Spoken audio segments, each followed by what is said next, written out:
Welcome everybody, and we are back. Burner and Barthy are here again to unplug another season of Central Coast Rugby. With well over 21,000 downloads already, prepare your ears for all the latest news, views and shit takes surrounding the sport and the community that ties us all together. Good chat, good footy, good fun. Take it away, boys. Thanks, Tomo. Another awesome intro as always. Stellar Good. performance. Awesome, mate. Barthy, how are you? How's things? Good, pal. Good. Thanks, Tomo. Another seamless introduction. It's good to be back for those of you who are tuning in again. We'll hopefully be a little bit better this week, but yeah, trying out new systems, new programs, new platforms. The most important thing is that the same old dribble will continue. And we thank you for tuning in. If you're new to the podcast, unfortunately, it doesn't get any better. No, not at all. Get used to it because here we go. How's your week been, mate? What's been going on? Mate, week's been good. Been very good. Mate, just doing a bit of research, looking into how we can bolster the numbers down to the once mighty Wallaby Lions, who are looking to become mighty once again. So been doing a bit of research into how we can help players out there and what we can do to try and get that club up and running again. Yeah, well, it is touted as the Venice of the Central Coast. A lot of similarities between Venice and Wee. Haven't noticed. We haven't heard about it anyway. But they're looking like they're right, is what we're sort of hearing at this stage. So looking like they got the cattle. So which is good, which is what we obviously want in the competition, but we don't want them not to have the cattle. So at this stage, it's all looking positive, mate. And I told you Wee come good, mate. I don't know. I don't know what anyone's right about, to be honest. Best thing about that, mate. What? The BnB semi-final series. She's on, baby. She's on. Exactly. That'll bring us to the 5 teams. And also, the Lion off Shield might be back. We don't know. Maybe the person who's stolen it comes back this year. So could get your Shield. Maybe they've got in touch with someone and said, look, we've got the Lion off Shield. We all know that's in that very fine print underneath the Gosford rule about the players is the Lion off Shield. So we'll see how we go. They might be kicked out of the comp the first round. They play Hornsby and they don't have the Shield. The best. All right.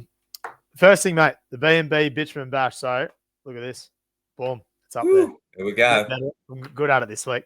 So had a bit of a competition. I put the post out last week as well. I suppose we've got a month now until the season starts. So a little bit of time. Yep.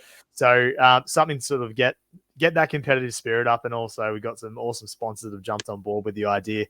So if you haven't heard of the Bitumen Bash, so it is a competition. We are logging it on the app Strava. So you can check out our Instagram or our Facebook page for all the details. But essentially, you sign up to it and you got to log your kilometers. So it can be through running, it can be through hiking, it can be through swimming, walking, whatever it is. And then the most individual kilometers for the next month. So the 12th of April is the cutoff, which is the Wednesday before round 1. That's the cutoff. There's going to be $250 for the most individual kilometers. And also, who's that thanks to? That is thanks to Sarah Lufay Dog Training. So very generous. Sarah got in touch with us in the off season and just said, look, do you want sponsorship? And doesn't want anything for it at all, other than just wants to help promote, just to grow the game. Has not asked for a single thing in return, which obviously we're not going to allow. We're going to keep spruiking the business at all. But just one of those awesome people. The Central Coast just say, no, you guys do a great job. Here it is. So she's got on board with it and she's donating $250, which is, good. And, nice incentive for that person who has the most kilometers. And then for the club, Gus and the team at Aaron Podiatry have got on board with that. And $500 goes to the winning club. So when you log on, you comment in your club, so then we can track, who's doing what from each club. And the most cash in the club, $500, which... You want me to go through the round one, mate? Round 1. Perfect time to have $500 on the bar, isn't it? 100%. You want me to go through the clubs that are represented so far? I do. That'd be awesome. In no particular order. Yep. The clubs that are represented in the club challenge. Mm-hmm. Team BnB. Yep. Good chance. Looks They're strong. Favourites. They're on 0Ks at the moment, but that's fine. Both those Pelicans haven't done a thing yet. But Team BnB, the Trojans are there. The Lakes are there. Razorbacks, Woi. That is all. So if I didn't mention your club off the top of my head, Carryong, Avoca, Gosford, not Warwick, Gosford, sorry, aren't on there as well. Hornsby, Gosford. Easy $500 you guys are going to be missing out on by not registering. We're just using the Strava app for no reason other than Burner had it and knows how it works. So there's no kickbacks. There's nothing along those lines. There's no junk mail or anything like that you get. It's just a way we can all share as a bit of a community to track that. One thing you forgot to add, well, if you did add it, I wasn't listening to you. There's a surprise. To win the individual $250, thanks to Sarah Lou Fay, the best dog trainer in Australia, you have to post a picture of you walking your pooch at some point in time during your kilometres. So get to it. Spread the word. If you are already registered, you can invite your mates, Bernie. You'll know this better than me. You can invite your mates, or you can join. You can put them into the challenge. Is that correct? Yeah, so you got to be in the challenge to add somebody. So for the initial people that are, if you got somebody from your club who's got you onto it, they can add you to the challenge. But you can also add us, and then as soon as you follow us, we'll actually just put you straight into the challenge. So it's either BnB Burner or BnB Barthy. So we're both on there. So as soon as you follow us, just search in the Strava app. As soon as you find us, follow us. We'll get the notification, and then we'll just follow you back and put you straight into the challenge. Alternatively, if you got a club mate who's already in there that's got you onto it, they can just put you straight in if you're following them. So you don't need to follow us. So, mate, I was actually really keen for a strong start for Team BnB, to be honest. So another sort of personal battle with a close friend of mine. We've been a close friend, mate. Acquaintance. Acquaintance, probably a better word. Look, he's, we've been doing a bit of running over the last few months, and it gets a little bit competitive. And something he sort of hadn't ticked off was running 10Ks, and he ran 10Ks on Friday, which means that I then had to run 11Ks on Saturday just to kind of get that 1K better than him. But 5Ks in, I've done my calf. And so I've ran sort of 5Ks from home. So because I want to do like 11K lap, so I've ran away from home to make sure that I come back. And as I've done that, I'm 5Ks into my calf's gone. I'm 5Ks from home, and I'm like I've got to walk home, or I've just got to put through the pain and run home. So I ran home, got through a slow 11Ks. So I've done that. But at the start of the bash, which was Sunday, I've got nothing. I've got one leg. So I've got no kilometers so far. So it's just walking for me for the next week or so. And hopefully I can I can put some nice numbers up there. But at this stage, not good. If you're a listener, and we have quite a few people who haven't logged any kilometers yet. If you're a listener and you haven't joined, jump on and join. What I will do is I'm going to give a quick shout out to who's leading. Should I say that? Yep, can do that. Why not? Matthew Kong. Matthew Kong has run 24 kilometers. So that's 12Ks in 2 days, 12Ks each day. Yeah, so, good runner, Matt. Good runner. Yeah, Congy's leading the individual challenge at this point in time. I think won't go through the clubs just to wait. Well. Yeah, I think Wei might be leading it as well, because I saw Casey Woodford's another good long distance runner that's on there as well. There we go. Look out. I think Tim Lark's got some up there, got some Ks up there. I think he ran 9 or so this morning for Terrigal. Unfortunately, on his team also was Todd Atkins, and the last time I looked, there was 0 kilometers next to Todd's name. So that's still the case. Unless Todd pulls his finger out, I think Tim's going to find the going tough, trying to carry the Trojans on his back. Sam Kenny's also in there for the Trojans as well, which is awesome. Cameron Riddett punched out 7 kilometers too, I think, this morning. Awesome.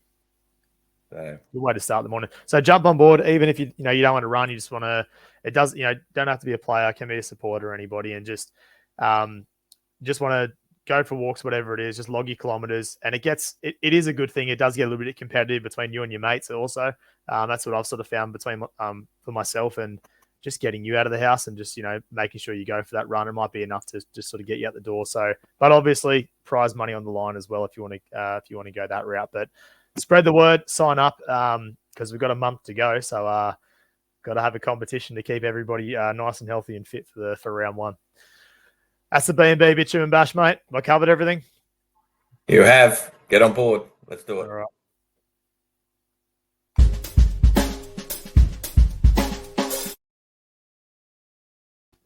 A little bit sloppy with that one, wasn't I? All right, on to the next thing. So, mate, something I did want to talk about. Yeah. Sorry, talk about the topic, then the calf. it can impact you, Yeah. Well, that's exactly right. Yeah. That's what I was thinking about the whole time as I'm clicking a button. Next thing that's coming out down the bottom, mate, as you can see that I'm really proud of these. It's just a click of a button, but I'm really proud of these banners coming up. Mate, the Wallabies in a World Cup year. And I think this is I suppose something that I don't know if we've talked about so much on the podcast before, just about the Wallabies and sort of the impact they have sort of on our game. And we are this year is a pretty big year in terms of Australian rugby, just for it's quite well documented that numbers are sort of dwindling a little bit, and it's been harder for rugby to get in the forefront of everyone's minds. I think they've made progress over sort of the last year or so, but before that, it was at almost an all-time low is what it sort of felt like. But World Cup year this year, and just sort of the impact that the Wallabies can actually have, because obviously they're going to be in front of our faces. We're going to get to understand, to watch them, to meet all the players. And a lot of people don't really know who's in the Wallaby setup. They don't know the players that are in there. You don't have those household names like you had sort of, 10, 15 years ago. And that is worrying signs, and that can lead to a lot of our juniors sort of choosing league over rugby, obviously a pretty direct competitor there. So it's a pretty big year for Australian rugby in terms of engaging the juniors, seniors as well, but also really hitting the juniors hard. And I think it's going to be pretty pivotal over the next couple of years, because I think we sort of need that success. So first of all, I know this is sort of oldish news if people are listening, but Eddie Jones getting appointed, Dave Rennie getting the boot. What did you make of that sort of scenario in terms of Australian rugby? Well, there's two ways you can look at it. Personally speaking, I didn't like the appointment of Eddie Jones. I thought we employed Dave Rennie to take us to the World Cup, and as an organisation, I think we've hit the panic button because our results were poor, and Eddie Jones was available, and I think he's we jumped on board and grabbed Eddie Jones. Having said that, from a business perspective, I completely understand the decision, and I think I can see why they did it. Yeah, it makes absolutely perfect sense. You've got the most successful coach, I believe, in England's history available, who just happens to be an Australian who's coached the Wallabies before and who has an exemplary coaching record. So it does make perfect sense to employ him. I felt for Dave Rennie, and I could see where he was taking the side, and I really believed in the direction he was taking the side. But unfortunately, in a professionally driven environment, results need to happen now, and they don't have patience we can't afford to wait anymore, which I think is sad. But Dave Rennie got moved on. From purely and simply from a results perspective, it makes perfect sense. And I reckon the poor old Palms are spill and they let Eddie Jones go now. They've the French just touted him up there. Worst result in Six Nations history. It might even be Five Nations history as well. What was the score? It was something like 70, 60 or 70. Oh, was it? I thought it was like 60 or 70. I thought it was huge. They lost by 50 points or thereabouts. I can't remember. Yeah. They're not going real well since letting Eddie go. And what I will say about Eddie Jones, he's certainly put rugby back in the news, and he will be very, very good in that regard. I hope we do really well. I really do. Yeah, I think it's a really good appointment. You feel you're gutted for Dave Rennie, and even when the news came out, you're thinking, why? Why is this? You want him to build a team, and you can see just from the behind-the-scenes shots and everything, he's really building a really good culture within the Wallabies, which is obviously what you want. And you want to be able to build that team leading into a World Cup, and then you get under a year out, and then you get the boot, which is very harsh. But I kind of like the appointment of Eddie Jones from what you said with the marketing perspective, because he is the one coach that you could employ that is going to have media around him and is going to push for things. And even straight away, like one of his first interviews, he came out was just talking about rugby league stars. It didn't mention anybody in particular who he wanted to get. And then obviously the media runs with it and says, what about this player? What about Matt Burton and those guys? And he just goes, oh yeah, we could probably have a look at him. Just that is a couple of headlines in itself. And that's what we sort of need. Whereas And I hate saying that because I feel like it's almost like watching reality television. That it's just such trash in a way, but it gets viewers. And we need viewers. We need people to be tuning into rugby. And maybe it's going to take Eddie Jones. And if it does pay off and it does push Australian rugby into the spotlight, he's going to make that issue. He's going to make that so much grander than I think what Dave would have made it from a marketing perspective. I think he's going to talk so much more and create so many more headlines. And that's really what rugby needs. Like even the World Cup at the end of the year, just where we're sitting. So I've just got it up here. So sorry if I'm looking away, but just where we're sitting, in our pool, we have Wales, Fiji, Georgia, Portugal, right? So Wales and Fiji, you think we're going to beat them. If we get out of that pool, it's England and Japan, Argentina. Well, you don't think we're any chance against Georgia? I don't think. No, I reckon we might top Georgia. Just in saying I think Georgia beat the Welsh. I think a couple of months ago. Yeah, well, if Georgia beat us, then Georgia beat us. I don't think we can do a podcast in Australia anymore, mate. But on the other side of the draw, and this is where things could align really well, and this is why I'm saying it's such a big year. We're a genuine sniff of finishing top 4 or winning the thing, because on the other side of the draw, in one of the pools is New Zealand, France, Italy. In the other pool is South Africa, Ireland, Scotland. Now that's your top 5 there. So I think the top 5, I think it's Ireland, France, and then it goes New Zealand, South Africa, Scotland. So the top 5 are on one side of the draw. And really, as like competitive nations on our side of the draw, we've only got really England and Wales. That's it. And England are obviously up the shit. Wales isn't much better. So we're the top team on that side of the draw, sort of moving forward. And I think that's, if Eddie can get a lock on that, I think it's obviously success is the number one thing that can drive so many avenues. But I think that success pushing forward there, and if we can get that semi-final spot, that's where rugby is going to be in the forefront of Australia's minds, and that's where really we need to be with generating this, this younger generation sort of coming through and getting to know these players and seeing, whether it's Tom Banks or whether it's whoever the player is going to be, whether it's Hooper or Fraser McWright or whatever that player is that everyone's like, oh, that's Fraser McWright, and pilfering balls at training and saying, oh, I'm McWright, rather how we used to say I'm McCaw, or someone steps and says I'm Quade Cooper. Like, they're saying like, oh, Lolosio because he does this freakish thing or whatever it is. We've really lost that in our identity as a bit of a culture. So hopefully this can be the year from the Wallaby setup. Eddie Jones can lead that and the players can capitalize in it, because everything is aligning for us to have the best year possible. We don't really, on our side of the draw, just results wise, it's aligning for that as well. So I'll tell you what, Bernard, big year. The challenge got put to the podcast actually by a friend of the show, Lee Sullivan, former administrator of the Central Coast competition. Sully, he said you should get Eddie Jones on. Why not? Ask him to come and jump on the podcast. So what we might do is I might send Eddie Jones the BnB International 15 for what we ran a couple of years ago, and just let him know the rich history and success of fantastic rugby players we have on the Central Coast. We'll see if we can't get the national coach to join this humble little podcast. What do you reckon our chances are, pal? Mate, I reckon we'll be too busy for him. I think that's kind of at the stage we're at. Let's send it to him. Let's see how we go. Email 100%. Him, whatever we can, see if we get him on. I mean, what's to lose? Worst case scenario. We'll give it a go. Worst case scenario, we're in the same shitty predicament we are in now. So there's no problem with that. I think we're in for a big year. I think it's a pivotal year, and I think if the whole Eddie experiment turns to shit, I think it's also. Mate, we got him for 5 years. Yeah, but this is the year that you can push. Like, just imagine, for example, you win a World Cup, Australia's in the forefront of people's minds, and then all the rugby unions in the forefront of people's minds. That is an attractive thing. For sponsors, for everything, it turns the tide on everything. But if he falls to shit this year, and even if we're losing against these teams like Wales and England, obviously good sides, but we should be beating them. So that's the beautiful thing about it. Beautiful thing about it for Eddie Jones is he can't lose this World Cup. Doesn't matter what happens. Yeah, he can't lose. In regards to, well, it wasn't his team. He's only just taken over. Yeah. And he'll just do what he can.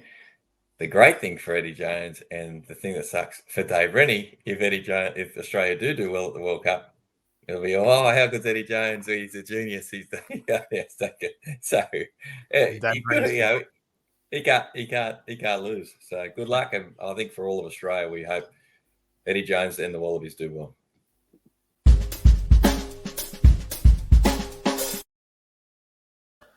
All right, mate. Season launch. There we go. Yeah, Season launch on this Sunday, mate. Tell us about it.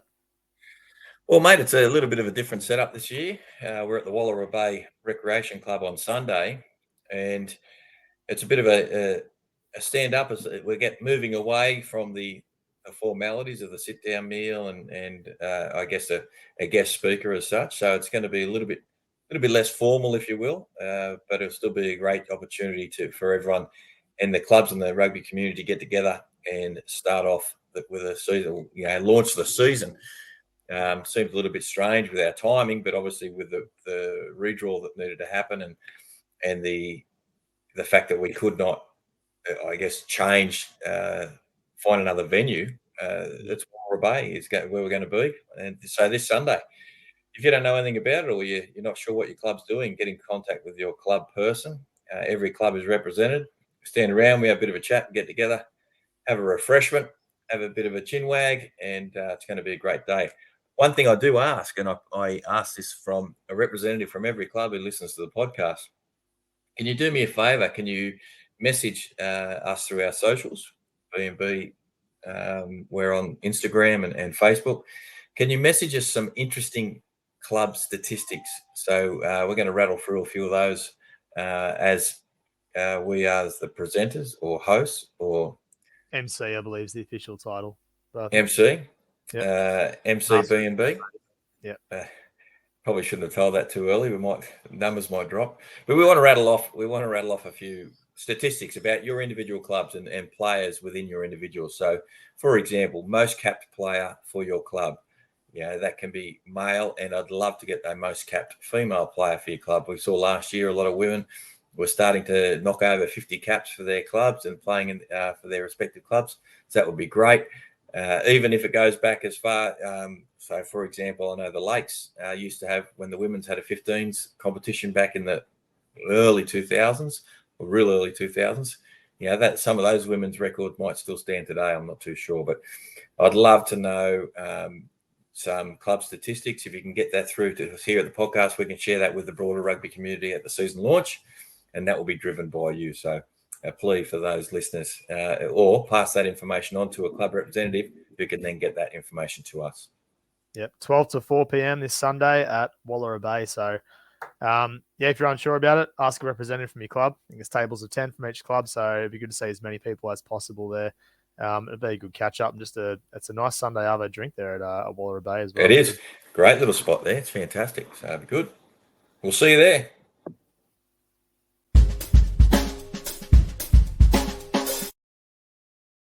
All right, mate.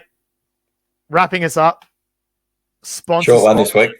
Short one this week. But the sponsor spotlight now. This is the part, if you're a viewer, this is where it's going to be a bit funny because we haven't quite worked out how to do the whole thing yet. So this will be gold. Solid gold, this will be. All right. So who's our sponsor spotlight this week? We'll go the overlay at the top, mate. How's that?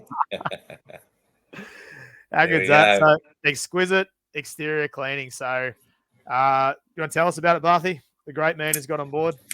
Oh, the great man, commonly known as Karl Vlahoff, as we like to affectionately refer to him as, one of the great Australian basketballers. No, he's come on board. Karl's come on board outstandingly from the Gosford Club, who's offered to obviously help us out with our bills, and he's come on board. So as you can see there on your screen, for those of you who aren't watching us on YouTube, exquisite exterior cleaning. So he does everything, commercial, industrial, you name it. If it needs a good gurney and a clean down, Karl's your man. So he does have all the socials, so you can jump on board, have a look at his socials, get in contact through him via them, but also, most importantly, support the businesses that are supporting this humble little podcast.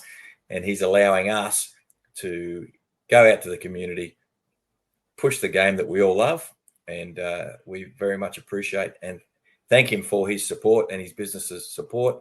We've also got a weekly little, what are we going to call it? A weekly little segment in regards to exquisite exterior cleaning. But you'll know more about that when the season's underway. And let me tell you, I'm not sure if you want to be a part of it. Well, hide it there. God, that's ugly, isn't it? Chucking the whole It is. up there. It is. So, mate, I'll tell you what, it's going to be, we're 4 weeks out. We're looking strong. It looks like they're going to be into the competition. So that's going to be outstanding. We're going to have 9 Premier 1 teams, Premier 1, Premier 2. We're going to have 7 women sides. The President's Cup will be sort of run how it will be, but I think 7 sides as well. So there's still a lot to look forward to and a lot to be excited about this Central Coast competition. It may have been delayed a little bit.